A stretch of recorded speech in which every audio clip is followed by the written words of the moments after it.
Crimes passionnels, disparitions inquiétantes ou machinations diaboliques, percer les secrets des faits divers les plus marquants et plonger au cœur des affaires les plus étonnantes de l'histoire judiciaire.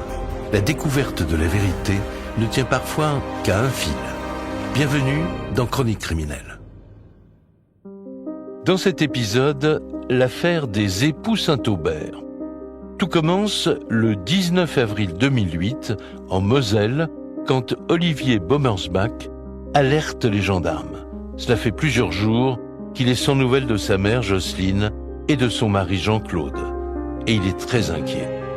Le couple s'est récemment installé à 800 km de là, près du canal du Midi, pour y couler une retraite paisible. Lorsque les gendarmes se rendent sur place, il n'y a personne. Mais ils découvrent un petit mot caché dans l'armoire de la salle de bain. C'est Jocelyne qui l'a écrit. Et ce qu'il révèle plonge la famille tout entière dans l'angoisse. L'affaire des époux Saint-Aubert, un nouveau podcast de Chronique criminelle. Début du printemps 2008, dans le sud de la France. Le soleil vient de se coucher sur ce quartier pavillonnaire d'un petit village tranquille. Soudain, une camionnette quitte précipitamment le lotissement. Direction un lieu isolé, en rase campagne, à quelques kilomètres de là. Sur place, l'un des occupants est sorti brutalement du véhicule. Des cris et des coups de feu retentissent alors dans la nuit. Pourquoi cet homme vient-il d'être abattu ? Et que signifie cette scène aux allures de règlement de compte ? C'est le début d'une affaire qui va traumatiser la région tout entière.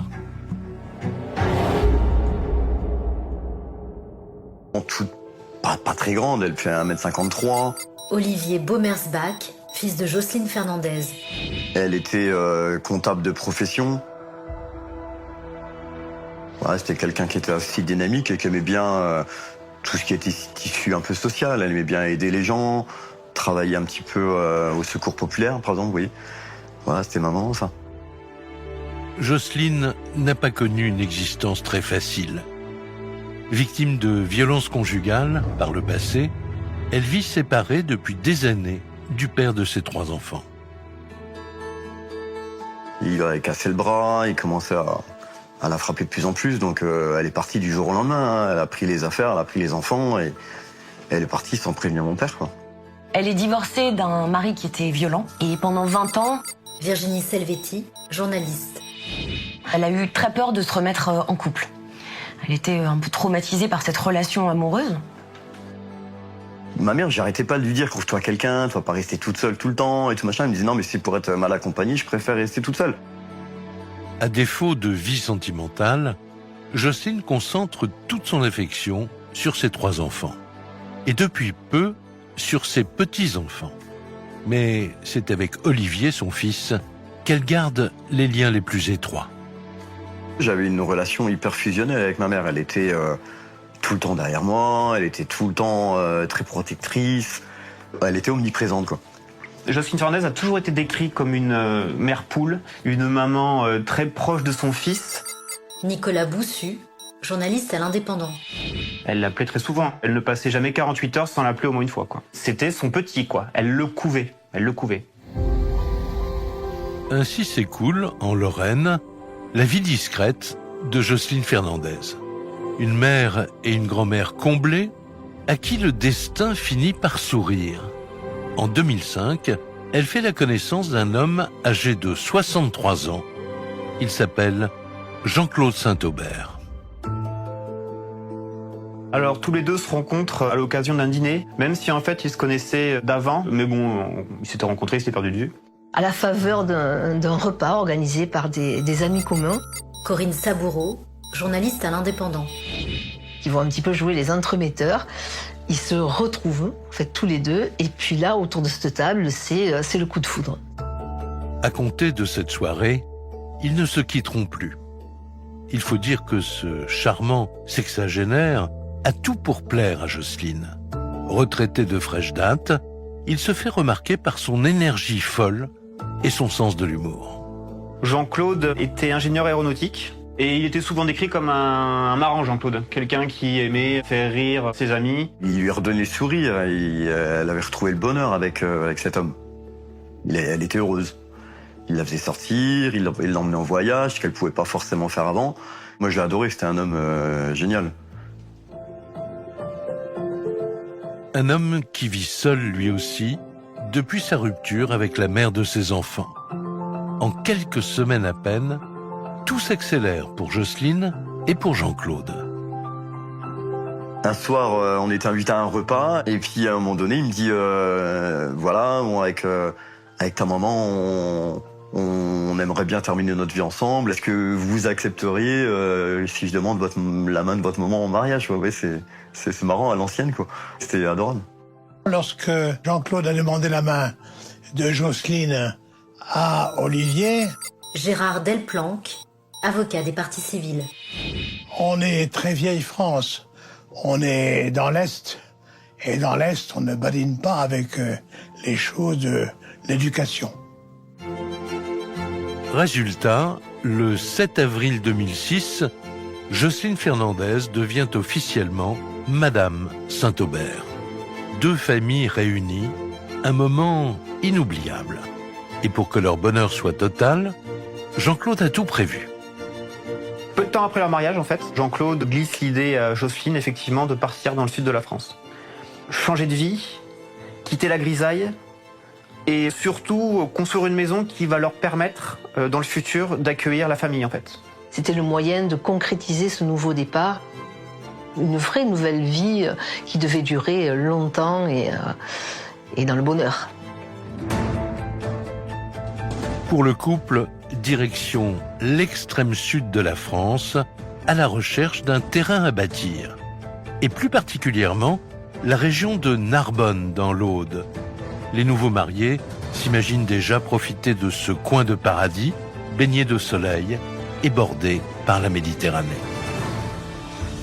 Il y a une certaine tranquillité de vie. Pascal Houdin, avocat de la Défense. Il y a beaucoup de campagnes et puis il y a un grand littoral. Il y a beaucoup de retraités qui viennent s'y installer pour la douceur de vivre, c'est très agréable, il fait beau quasiment toute l'année, donc c'est un département qui est très attractif. Et ce terrain, Jean-Claude et Jocelyne finissent par le trouver, à Argeliès, dans un futur lotissement qui sort tout juste de terre, posé entre les vignes et le canal du Midi. Argeliès, c'est un petit village au cœur du Minervois. Alors vraiment la petite bourgade, très peu d'habitants. Et justement, Argeliès, c'est vraiment devenu un coin où s'installent beaucoup de retraités qui viennent souvent du nord et de l'est de la France. Un lotissement vraiment en construction. C'est très moderne, ce sont des nouveaux propriétaires qui font construire. Il y a une ambiance qui est décontractée et agréable entre voisins. C'est du bon voisinage. En janvier 2008, les travaux ne sont pas complètement terminés. Mais peu importe, Jean-Claude et son épouse emménagent dans leur villa. Quand ils ont fait construire la maison, leur objectif, c'était de pouvoir regrouper aussi bien notre famille à nous que la famille de Jean-Claude. 3 chambres, 2 salles de bain pour accueillir toute la famille, les enfants, les petits-enfants. Ils veulent vraiment en faire leur maison du bonheur.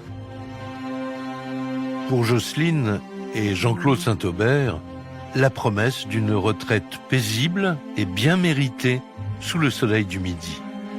Jusqu'à ce terrible printemps de l'année 2008. À l'époque, cela fait 3 mois que le couple s'est installé dans sa maison d'Argeliès. En avril 2008, la maison est quasiment terminée. L'intérieur est totalement terminé, l'extérieur est presque terminé, il reste à faire le crépi du mur extérieur.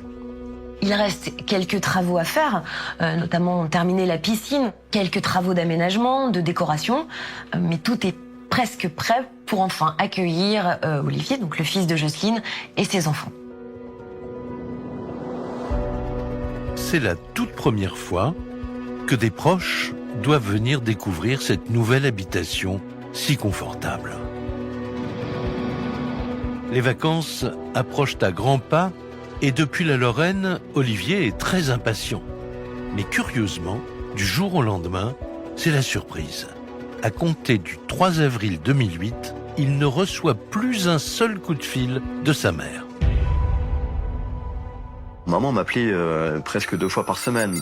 Olivier Bomersbach, fils de Jocelyne Fernandez. Début avril, j'avais plus de nouvelles. Je commençais déjà un peu moi-même à m'inquiéter. D'autant qu'il doit s'organiser avec sa maman, puisqu'il va venir avec les petits-enfants de Jocelyne pour les vacances de Pâques. Virginie Selvetti, journaliste. Pour lui, c'est très étrange de ne pas réussir à la joindre. Pas un seul appel de sa mère et son portable qui bascule depuis plusieurs jours sur messagerie. Du côté d'Olivier, son fils, une seule certitude, ça n'est pas du tout dans ses habitudes. Totalement impuissant, à des centaines de kilomètres de là, il contacte la gendarmerie la plus proche d'Argelliès. Il leur explique quand même qu'il est très inquiet parce qu'elle ne répond pas. Pour lui, il s'est passé quelque chose, et quelque chose qui sent pas bon. La gendarmerie me répond que ils sont adultes, qu'ils ont le droit de partir s'ils le décident, et qu'ils n'ont pas de compte à nous rendre, mais qu'ils vont quand même envoyer un véhicule pour vérifier. Une patrouille se rend donc au domicile des Saint-Aubert. Depuis l'extérieur, les forces de l'ordre ne constatent rien de suspect. Devant la maison, pas de problème. Corinne Saboureau, journaliste à l'Indépendant. Les volets sont fermés, la porte est fermée. La voiture est devant le domicile, il n'y a aucune trace d'effraction. Bon, a priori, rien d'anormal. Les gendarmes décident tout de même de s'approcher de la porte d'entrée. Mais la sonnette retentit dans le vide. Aucune réponse des époux Saint-Aubert. C'est là qu'une voisine, qui dispose d'un double des clés, se manifeste auprès d'eux. Et dès qu'ils entrent, un détail les frappe immédiatement.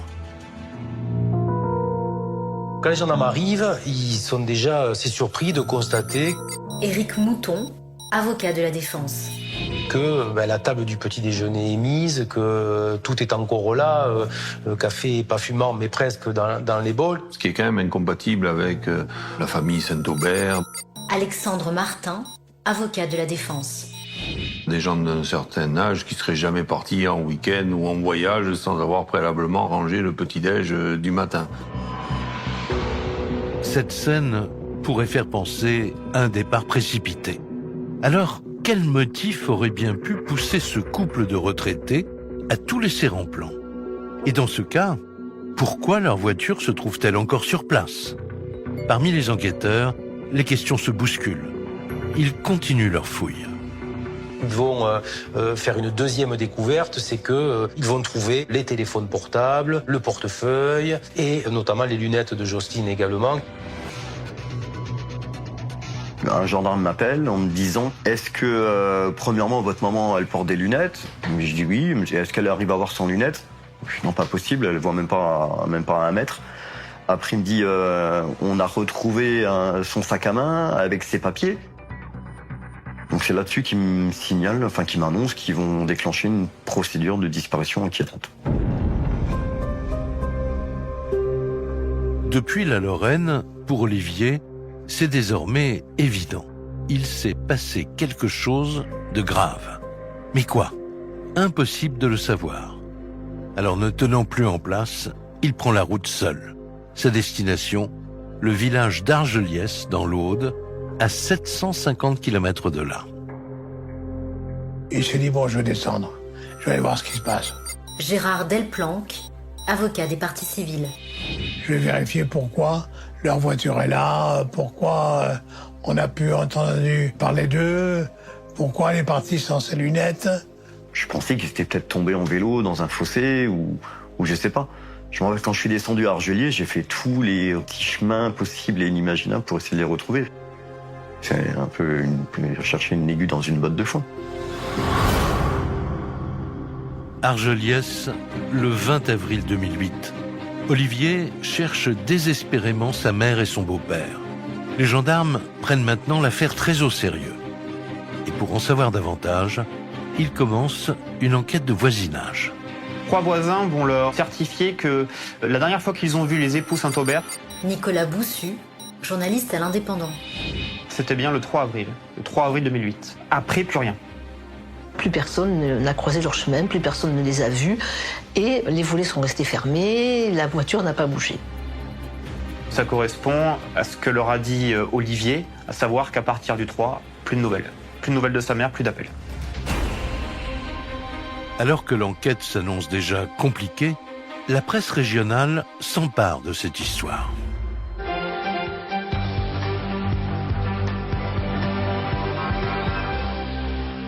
Une bien étrange affaire à présent, la disparition d'un couple de retraités du jour au lendemain dans un quartier tranquille d'Argelliès, dans l'Aude. Des scellés sur les portes de la maison et du garage avec ces mots « Disparition inquiétante ». Dans ce lotissement en construction, les habitants n'en reviennent pas. Ils viennent d'assister à une spectaculaire descente de gendarmerie au domicile des Saint-Aubert. J'ai vu un jour matin arriver 6-7 camionnettes de gendarmerie. Et alors j'ai vu rentrer aussi des gens habillés en blanc dans la maison. Mais sinon, franchement, on est au courant de rien, quoi. On ne sait pas ce qui s'est passé. Ce qui intrigue les enquêteurs, c'est que la maison n'a subi ni effraction ni vol et que la voiture des sexagénaires est restée garée devant le pavillon. J'ai aperçu cette dame, disons 5 minutes, qu'elle est venue nous voir parce que notre voiture était immatriculée 57. Et comme on était de la Lorraine, elle est venue nous voir. Donc vous aviez parlé un peu, vous avez fait connaissance Oui, 5 minutes, on devait même prendre un pot ensemble.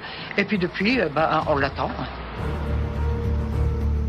La perquisition menée dans la villa portera-t-elle ses fruits? Les gendarmes fouillent les lieux centimètre par centimètre, à la recherche du moindre indice.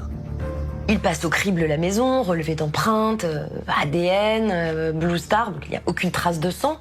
Les gendarmes saisissent également tous les documents qui sont dans le bureau du couple.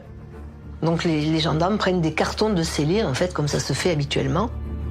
Aucune trace de sang et aucun indice apparent, du moins dans la salle de séjour et le bureau des Saint-Aubert. Mais une découverte capitale les attend dans une autre pièce. Ils vont pénétrer dans la chambre à coucher du couple. Et là, ce que les gendarmes vont trouver commence sérieusement à devenir inquiétant. Et on s'apercevoir que dans le lit, il y a des choses pas du tout conformes, c'est-à-dire ficelle, c'est-à-dire du scotch. Tout ça, c'est pas normal. Des morceaux de corde et du ruban adhésif. Les enquêteurs ne s'attendaient pas à tomber sur de tels indices. Qu'est-il arrivé à Jocelyne et à Jean-Claude? Ont-ils été enlevés? Sont-ils séquestrés? Ou s'agit-il de quelque chose de plus grave encore? Il y a vraiment, à ce moment-là, une certitude, il y a une tierce personne, au moins, qui est intervenue dans cette disparition. On peut penser que les époux Saint-Aubert sont encore vivants puisque aucune trace de sang n'était sur les lieux. Pascal Houdin, avocat de la défense. Et donc on avait toujours l'espoir de les retrouver vivants, mais où et dans quelles conditions, on ne savait pas du tout ce qui s'était passé. L'enquête vient de connaître une avancée cruciale. Pourtant, on reste toujours sans nouvelles des 2 retraités. Afin de tenter d'en savoir plus, les forces de l'ordre épluchent leur compte bancaire. Et là, nouvelle surprise. Les gendarmes s'aperçoivent que la carte bancaire de Jean-Claude Saint-Aubert, Virginie Selvetti, journaliste, continue d'être utilisée depuis près de 3 semaines, date de la disparition du couple. Et tous les jours, un peu tous les jours, des retraits sont effectués, des achats sont faits. Cela représente un total de plusieurs milliers d'euros en l'espace de 2 semaines. C'est là que les gendarmes relèvent un autre élément troublant. La carte de Jocelyne, il n'y a aucun retrait, aucun achat qui émane depuis le compte bancaire de Jocelyne Fernandez. Aucun. Pourquoi la carte bancaire de Jean-Claude est-elle la seule qui continue à être utilisée? Dès lors, un tout autre scénario que celui de l'enlèvement du couple commence à prendre forme. Est-ce que c'est Jean-Claude Saint-Aubert qui retient contre son gré Jocelyne Saint-Aubert? Est-elle encore vivante? L'hypothèse du mari qui séquestre ou qui s'est débarrassé de sa femme et qui dilapide l'argent du couple est à ce moment-là évoquée. Donc certains se diront au sein de la brigade, ça ressemble quand même beaucoup à un crime passionnel. Monsieur Saint-Aubert est encore en vie, Jocelyne a disparu. Que s'est-il passé?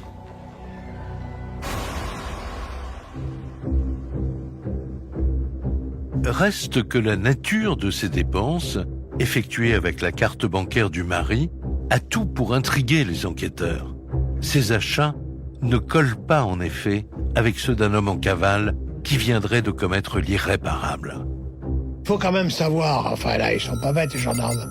Gérard Delplanque, avocat des parties civiles. La carte bleue, elle fonctionne autour de la d'Argelès. Donc, quelqu'un qui s'en va, qui fuit, qui assassine sa femme, il reste pas dans le coin. Avec des achats qui ne semblent pas correspondre à la personnalité de M. Saint-Aubert. Alexandre Martin, avocat de la défense. Je passe par là des consoles de jeux, des vidéos. Les enquêteurs vont se dire on a manifestement quelqu'un qui a entre les mains la carte bleue de M. Saint-Aubert. Peu à peu, la piste du drame conjugal s'éloigne pour laisser place à l'hypothèse de départ. Le couple Saint-Aubert serait-il séquestré quelque part dans la région? Pourquoi ces 2 longues semaines sans donner le moindre signe de vie? Dans cette enquête, comme souvent dans les enquêtes de disparition, c'est toujours une course contre la montre. Corinne Saboureau, journaliste à l'Indépendant. Si on ne retrouve pas dans les 24 à 48 heures, les chances de retrouver la personne ou les personnes vivantes s'amenuisent après énormément. Pendant tout le mois où on n'a pas eu de nouvelles, on a l'impression d'être dans un cauchemar. Olivier Bomersbach, fils de Jocelyne Fernandez. Je me rappelle, 3 semaines après, encore essayer de téléphoner sur le téléphone portable de maman, qui répondait pas, bien entendu. Un couple de retraités qui disparaît, des enquêteurs sous pression et 2 familles qui se raccrochent à un ultime espoir. À l'heure où la psychose s'installe dans les environs, la mystérieuse affaire Saint-Aubert est encore loin d'avoir livré tous ses secrets. Devant la complexité des faits, la gendarmerie locale se voit dessaisie au profit de la section de recherche de Montpellier. Et très vite, un témoin providentiel se présente spontanément devant ces enquêteurs aguerris. C'est l'un des voisins du couple Saint-Aubert.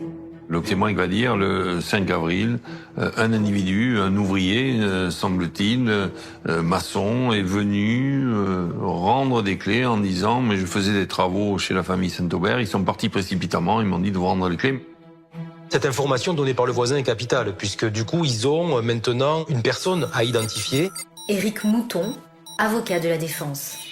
Dont on sait ou dont on pense qu'elle est probablement la dernière personne à les avoir vus. Les enquêteurs en sont persuadés, cet artisan maçon est un témoin clé. Et il leur faut le retrouver de toute urgence. L'affaire connaît alors un brusque coup d'accélérateur, d'autant qu'une voisine va plus loin encore. Notre voisine se souvient qu'elle a vu le 4 avril, entre 21h et 22h, une camionnette à cul du garage des Saint-Aubert. Elle n'en a pas vu beaucoup plus, hein. Mais quand même, les gendarmes vont se servir de cet élément. Nicolas Boussu, journaliste à l'Indépendant. Parce que, voilà, camionnette, travaux, maçon, les connexions se font rapidement dans leur tête.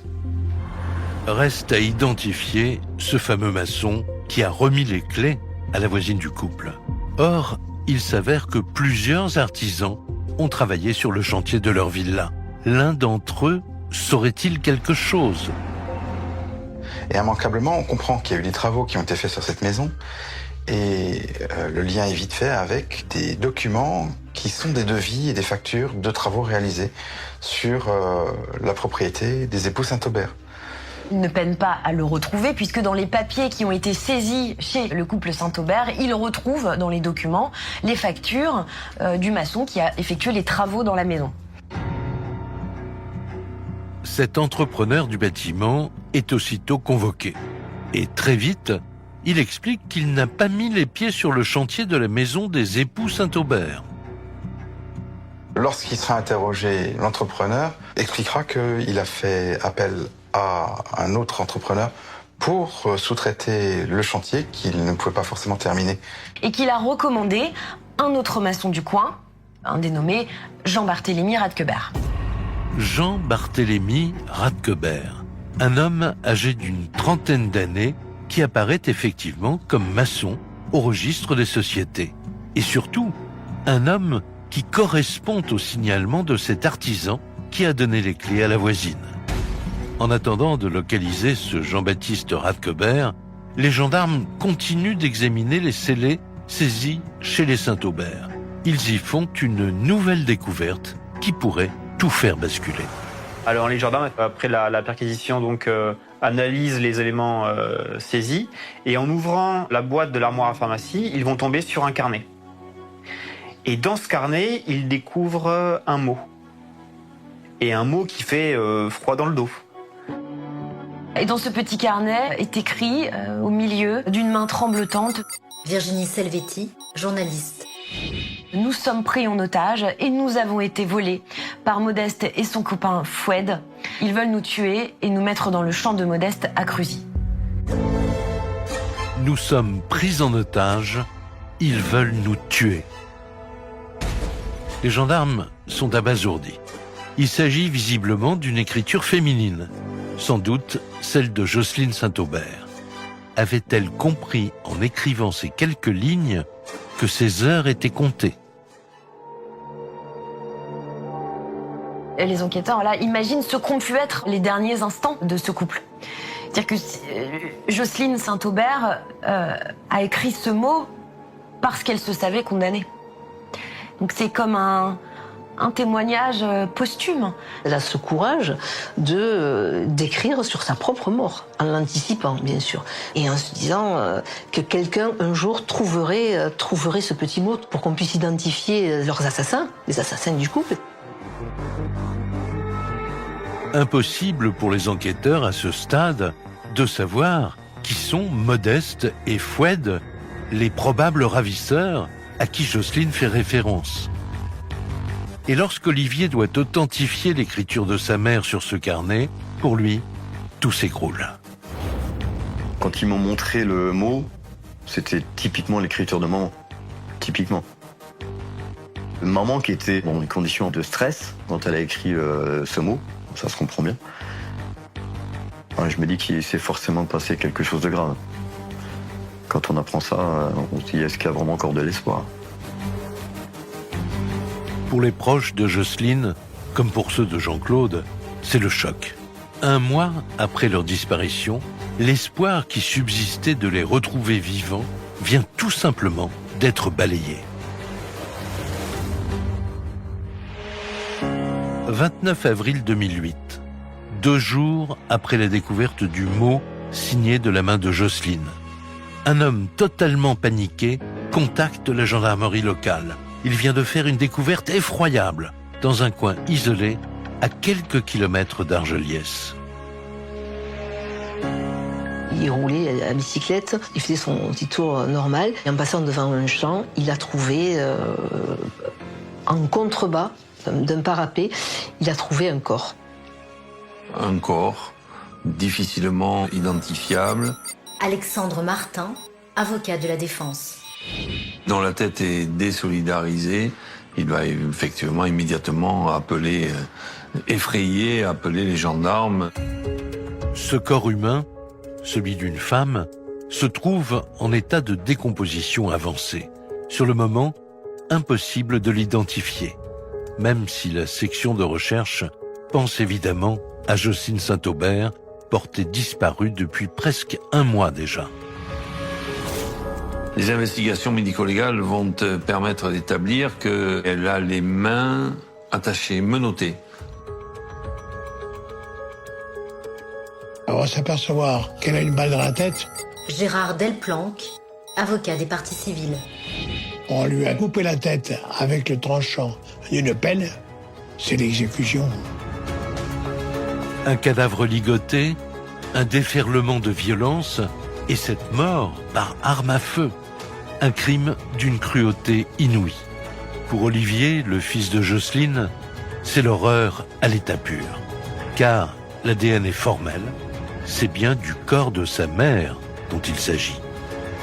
Quand on apprend comment elle a pu décéder, on se dit mais c'est une femme qui méritait pas ça. Là, on s'effondre.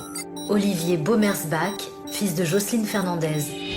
J'étais en ébullition quand j'ai appris ça. Je devenais fou. Je me disais, mais je vous dis, maman, c'était la seule personne réelle de ma famille qui me contactait tout le temps. Puis là, je sais que là, c'est fini. Il n'y aura plus rien, quoi. On lui a fait du mal. On a fait du mal à maman.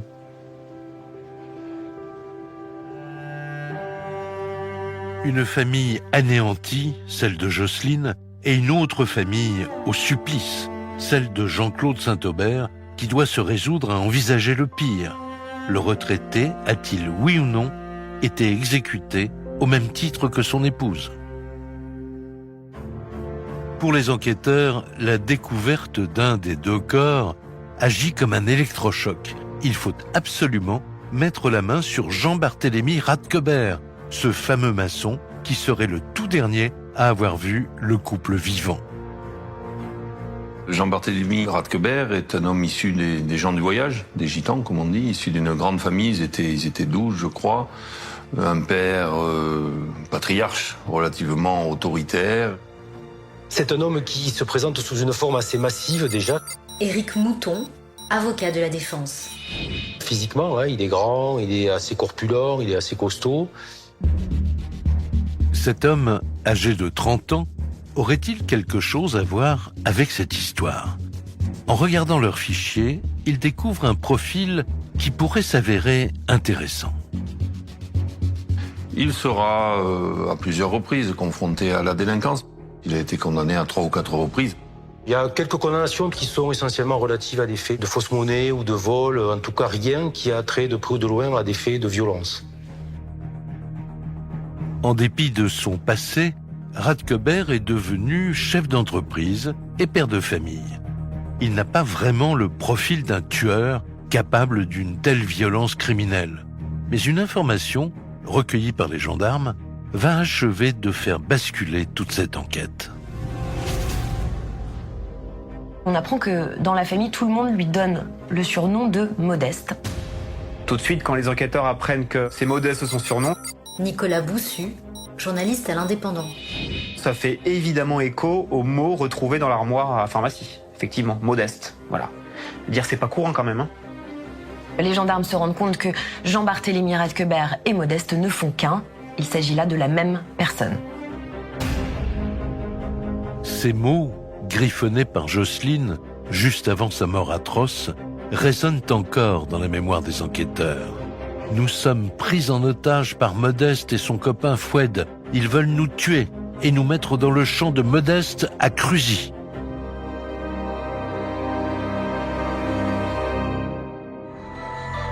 Maintenant qu'ils savent que Radquebert se cache sous ce surnom de Modeste, ils doivent localiser ce champ dans les alentours de Cruzy. Forcément, les gendarmes se sont mis à rechercher un terrain qui pouvait appartenir Pascal Houdin, avocat de la défense. à Modeste ou à sa famille. Jean-Barthélemy Radquebert ne possède pas de champ à Cruzy. En revanche, Virginie Selvetti, journaliste. son père possède effectivement un champ à 40 qui est le village accolé à Cruzy. Un grand champ. Cruzy, un village distant de quelques kilomètres à peine de la villa des Saint-Aubert à Argelliès. Les forces de l'ordre se rendent aussitôt sur ce terrain de plusieurs hectares, propriété de la famille Radquebert. Mais à première vue, aucune trace de Jean-Claude. Ils ont commencé à faire des fouilles, mais sans grand succès. Par contre, il y avait un élément inquiétant, c'est qu'ils avaient identifié des traces d'engins, qui étaient engins de chantier. Il y a des traces qui peuvent ressembler à une pelleteuse. Corinne Saboureau, journaliste à l'Indépendant. Il y a des roues comme ça, des roues crantées. Donc les gendarmes vont faire des recherches et vont notamment contacter les loueurs d'engins de ce type de la région. Jean-Barthélemy Radquebert, ce maçon sur lequel les enquêteurs sont focalisés, aurait-il enterré le corps du retraité en utilisant une pelleteuse? Il faut en avoir le cœur net.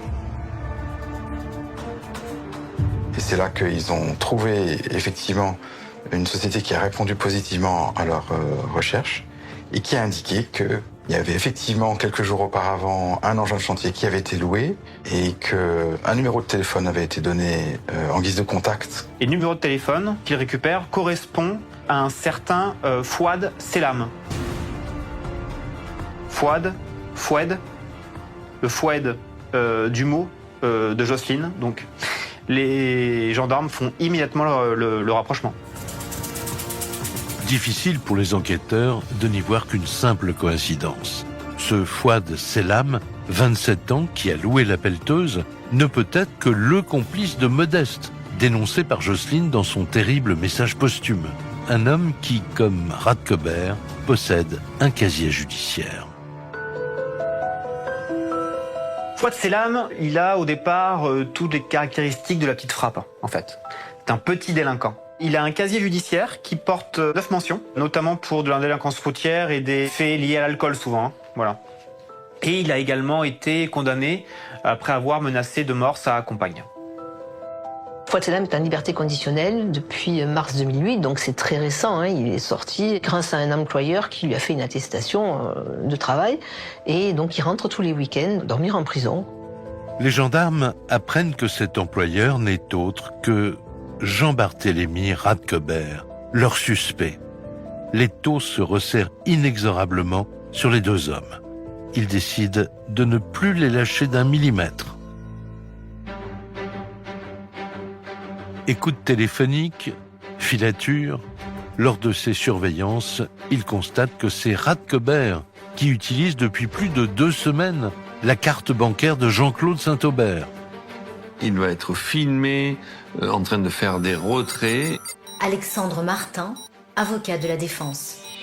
Et ces retraits correspondent très exactement aux retraits qui sont faits sur le compte de M. Saint-Aubert.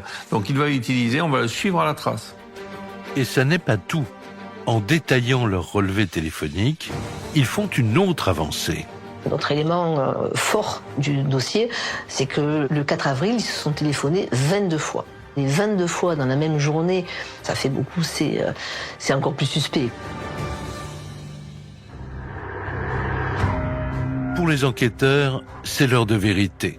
Devant tant d'indices accumulés, le 2 mai 2008, Radquebert et Selam sont placés en garde à vue par la section de recherche. Ils sont interrogés séparément et Radquebert admet d'emblée connaître le couple de retraités. Rapidement, il va expliquer qu'effectivement, il était en relation, entre guillemets, d'affaires avec la famille Saint-Aubert pour faire des travaux et que la famille Saint-Aubert lui devait de l'argent.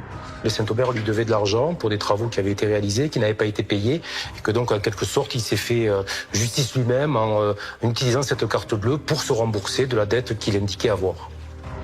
S'il reconnaît le vol de la carte bancaire, Radquebert soutient qu'il n'a rien à voir avec le meurtre de Jocelyne et la disparition de son mari. Le suspect se montre plus coriace que prévu. Reste encore à questionner son ouvrier, Fouad Selam, l'homme qui a loué la pelleteuse. Et là, changement de décor total, 2 salles, 2 ambiances. Radquebert ne parle pas, Fouad Selam, il raconte tout, il balance tout. Et là, c'est juste exceptionnel puisqu'on a un flux continuel de paroles de la part de Fouad Selam sans que les questions soient posées par les enquêteurs. Et ça, c'est juste unique. En 30 ans de métier, j'ai jamais vu ça. Et la première chose qu'il reconnaît, c'est que Jean-Claude Saint-Aubert est bien mort comme Jocelyne. Au total, 17 pages d'aveux glaçants, un double meurtre commis dans des circonstances encore plus effroyables que celles imaginées par les enquêteurs.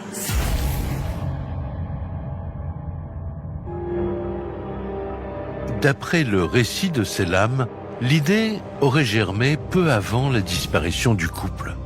Radquebert et lui effectuaient à l'époque des travaux de maçonnerie dans leur villa, et c'est là que son patron aurait surpris des conversations entre Jean-Claude et sa femme. Cette famille Saint-Aubert allait, dans les jours qui viennent, percevoir une indemnité d'assurance de l'ordre de 20 000 euros, correspondant à l'indemnité à la suite d'un accident automobile. 20 000 euros de prime d'assurance. Et ça, Radkeber l'entend, et alors, bien sûr, il l'entend, et surtout, il le retient, quoi.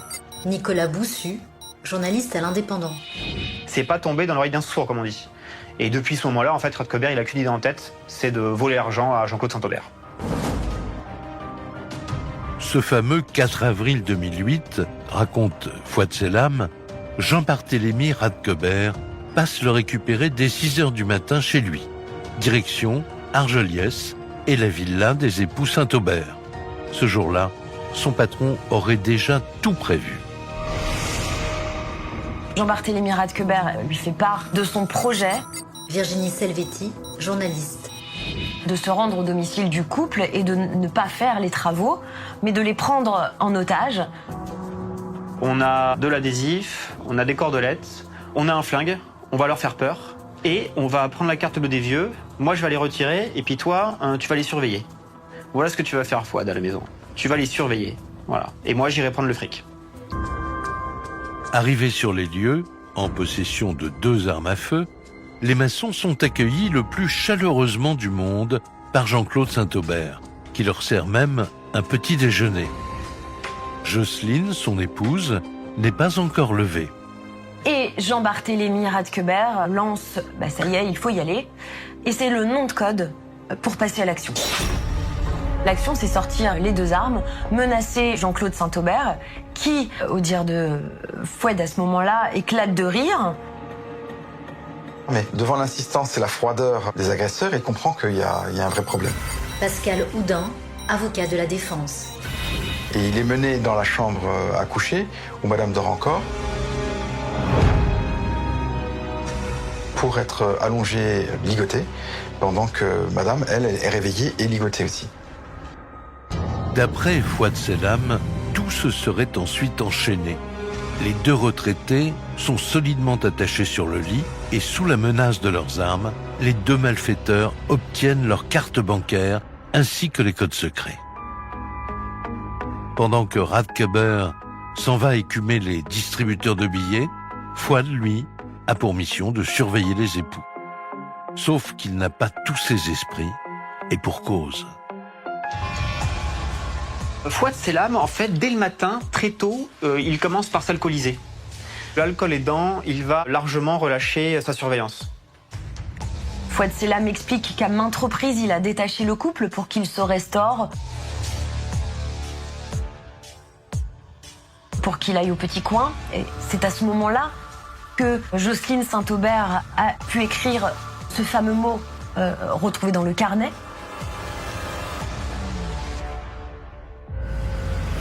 Toujours selon le récit de Fouad Selam, le couple Saint-Aubert est séquestré toute une journée.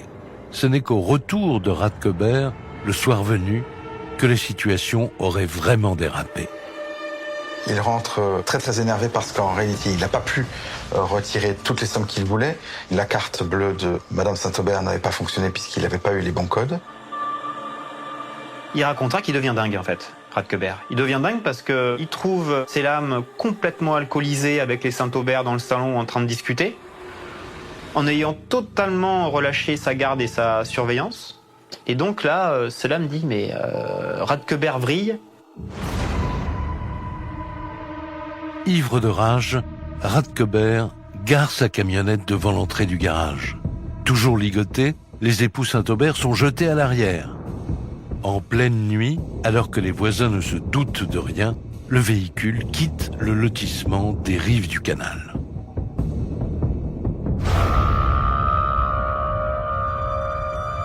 Jean-Barthélemy Radkeber fonce alors vers le fameux terrain près du village de Cruzy, où un grand trou a été préalablement creusé à coups de pelleteuse. Cela m'explique que Modeste a fait sortir Jean-Claude Saint-Aubert de la camionnette, l'a mis au bord du trou, a sorti ses 2 armes et s'est mis à tirer. Mais a vidé 2 chargeurs. Donc 2 chargeurs, c'est 12 balles. En ouvrant le feu, Modeste ne laisse aucune chance à Jean-Claude. Tombé au fond du trou, le retraité est encore en vie quand arrive l'impensable. Jean-Barthélemy Racquebert décide de prendre une grosse pierre pour écraser le crâne de Monsieur Saint-Aubert pour l'achever, parce qu'il veut en finir et qu'il trouve insupportable les cris que la victime pousse. Voilà. Les gendarmes en restent sans voix. La scène semble directement sortie d'un film d'horreur. Et ça n'est pas terminé, car Fouad Selam poursuit ses aveux. Pour lui et son patron, se pose maintenant une question. Une fois son mari enterré, que faire de Jocelyne Saint-Aubert ? Les dernières minutes de Jean-Claude Saint-Aubert sont inimaginables, elles sont atroces. Corinne Saboureau, journaliste à l'Indépendant. Elles sont effroyables, surtout quand on imagine que cette mort, elle a eu un témoin. Et ce témoin, c'est Jocelyne. Elle était dans la camionnette. Il ne faut pas croire que c'était une camionnette étanche où on n'entendait rien. Gérard Delplanque, avocat des parties civiles. Elle a entendu les cris de son mari. Elle a entendu le bruit de la pierre. Elle a entendu les détonations. Jocelyne se trouve toujours attachée dans un état de terreur absolue au fond du véhicule. Et lorsqu'elle entend le moteur redémarrer, elle comprend que son tour est maintenant venu. Et là, ils vont rouler longtemps, 2 heures, 3 heures. Et au bout de ces quelques heures, Racquebert s'arrête à nouveau. Il va chercher Jocelyne à l'arrière du véhicule, il la balance sur la route. Et là, il commence à la frapper à coups de pelle. Et avec le tranchant de la pelle, assénera plusieurs coups sur la tête de Madame Saint-Aubert, qui sera très très gravement blessée. Et alors qu'elle restait en vie, il finira de l'exécuter avec un coup de revolver. Le cadavre de la seconde victime est abandonné au fond d'un ravin. Fouad Selam vient de mettre un point final à ses aveux. Et il le répète, il n'est en rien responsable de tout cela. Dans son récit, Fouad Selam, il accuse formellement Racquebert d'avoir pris toutes les décisions. Il se dédouane de tout. En fait, il se présente comme le complice passif de Racquebert. Voilà, c'est sa version. En fait, Selam raconte aux enquêteurs que Racquebert ne lui a jamais, au nom jamais, parlé d'un éventuel crime de sang. Nicolas Boussu, journaliste à l'Indépendant. Alors bon, quand on repense aux mots trouvés par les gendarmes dans l'armoire à pharmacie, on peut se poser la question, parce que Jocelyne Saint-Aubert, elle connaît le scénario, bien des heures avant qu'on la tue, à la pauvre femme.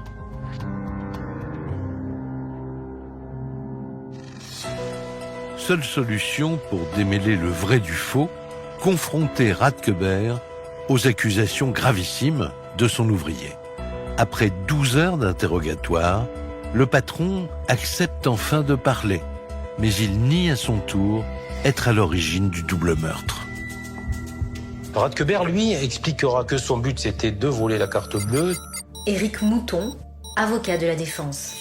De l'utiliser et ensuite de leur faire peur, c'est-à-dire de les impressionner pour leur expliquer que si jamais d'aventure ils avaient l'envie de les dénoncer, il leur arriverait quelque chose de grave.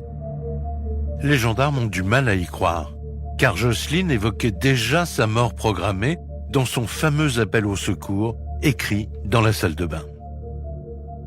Racquebert va raconter, je dirais, le miroir, la version miroir. Alexandre Martin, avocat de la défense. Et expliquer qu'en réalité, tout ce qui s'était passé de plus grave était de la responsabilité de Fouad Selam, qui avait bu toute la nuit, qui a, sans prévenir Racquebert, abattu Marie et tué son épouse. Les deux hommes s'accusent mutuellement d'avoir supprimé les époux Saint-Aubert. En attendant la suite de l'enquête, ils sont mis en examen pour assassinat et incarcérés. Pour la famille de Jocelyne, pour celle de Jean-Claude, dont le corps reste introuvable, c'est un ultime supplice. Ces épouvantables révélations surviennent après des semaines d'angoisse et d'incertitude. On a du mal à imaginer ce qu'ils ont pu vivre cette dernière journée. C'était très compliqué pour eux. C'était violent, c'était cruel. Ils aspiraient à faire leur retraite tranquille, ils étaient heureux. Olivier Bomersbach, fils de Jocelyne Fernandez. C'est pas des gens hyper fortunés non plus, quoi. Donc je sais pas dans quel délire sont partis Radkeber et Fouad Selam en espérant toucher des fortunes. À l'origine, c'est deux maçons, deux copains maçons, on peut pas trouver plus banal. Ils les ont massacrés. Ils se sont transformés en... Maçon de l'horreur, c'est le titre que j'avais donné à mon premier papier.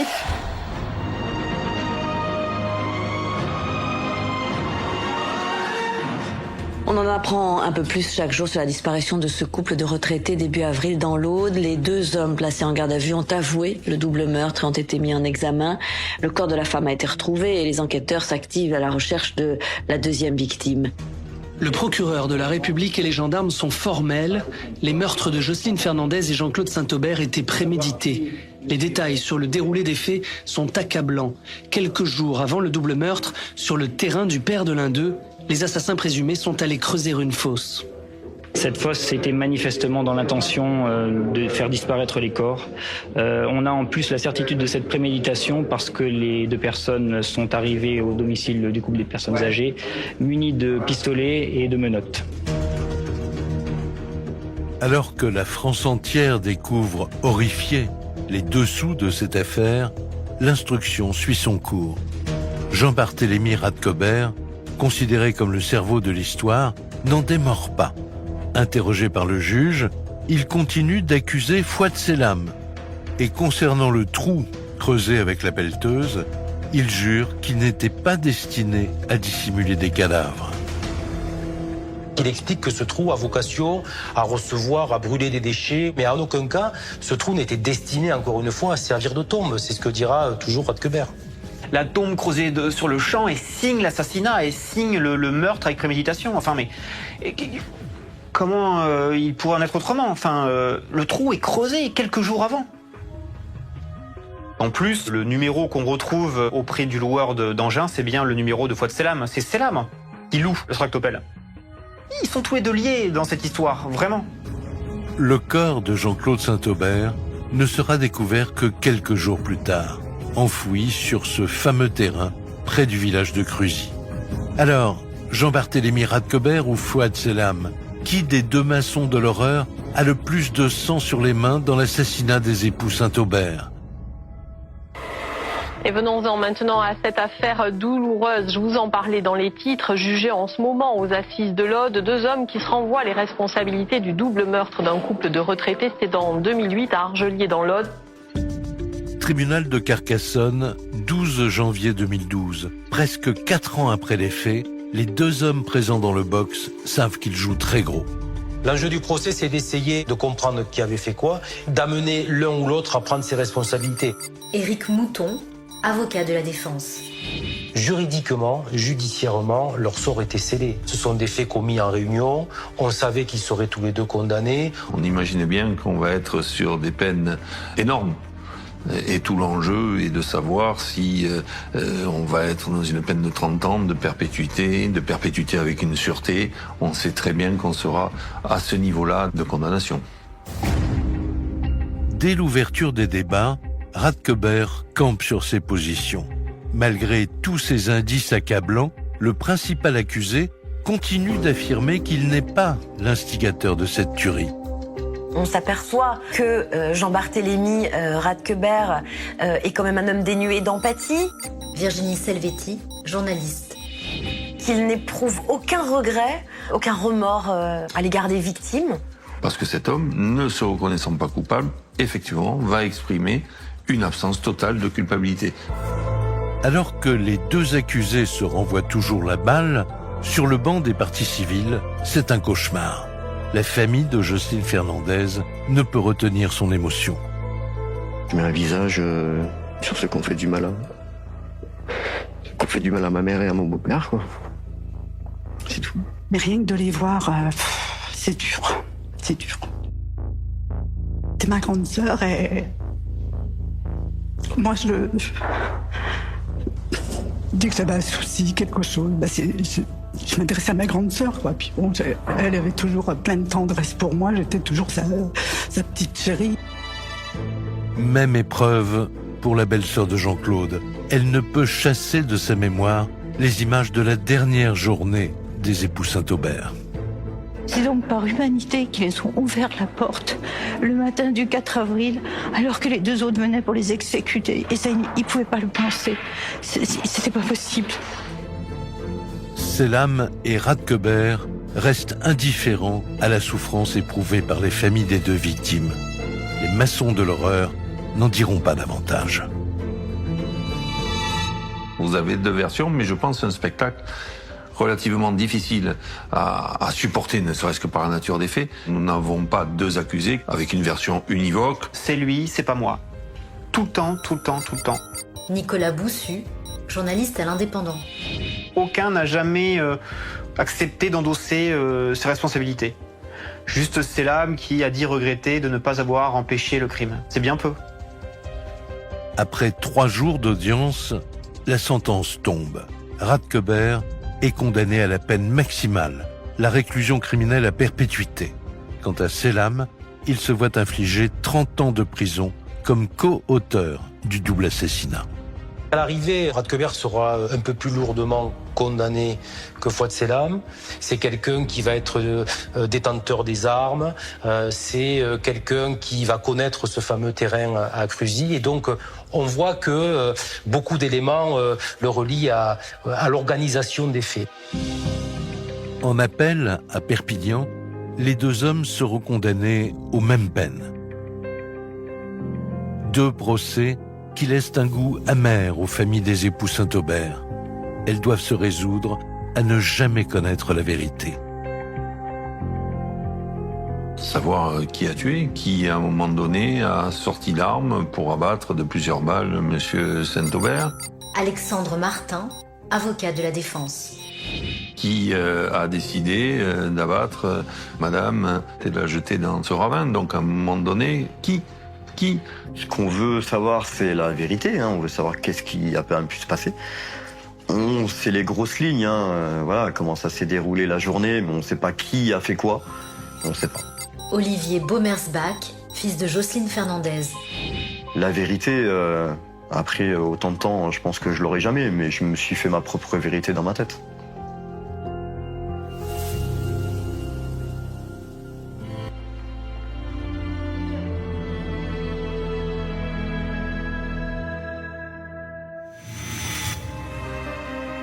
Vous venez d'écouter Chronique criminelle. Si l'épisode vous a plu, n'hésitez pas à mettre des étoiles, à commenter ou à vous abonner sur votre plateforme d'écoute préférée. Et retrouvez dès la semaine prochaine un nouvel épisode de Chronique criminelle.